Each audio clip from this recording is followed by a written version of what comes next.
ils ont enflammé la piste de danse.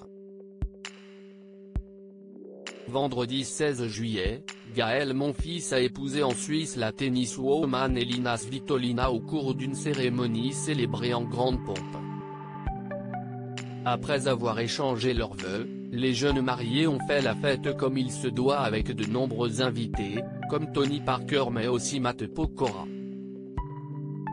Et à cette occasion, le chanteur a même poussé la chansonnette.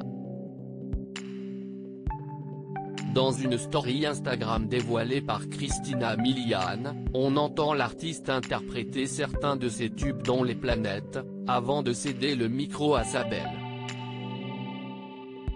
En effet, même la chanteuse américaine a chanté, avant d'enflammer la piste de danse avec son mari. Et après, ceci est arrivé. A ainsi écrit Christina Milian, qui a mis sa carrière entre parenthèses, sur une vidéo où on la voit se déhancher avec Matt Pokora.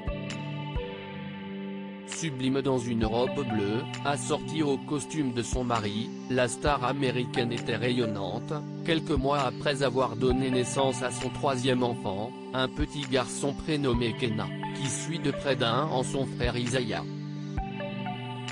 Actuellement en vacances en Europe, les deux amoureux ont ainsi fait une escale en Suisse après leurs vacances en Corse pour le mariage de leurs amis, à qui ils ont presque volé la vedette au cours de la soirée.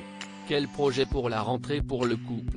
Après un séjour sur l'île de Beauté, Christina Milian et Matt Pokora rechargent les batteries avant une rentrée des plus chargées.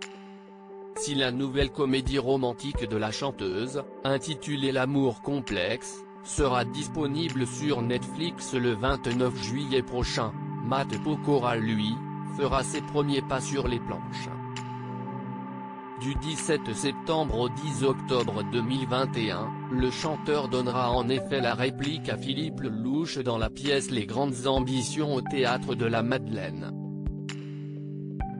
Invité dans cet avou début juin, Matt Pokora avait alors confié, sur les planches, il faut être bon tout de suite, on n'a pas le droit à 2-3 prises. Donc voilà, CIST une très bonne école pour moi qui ai envie de continuer à tourner de plus en plus.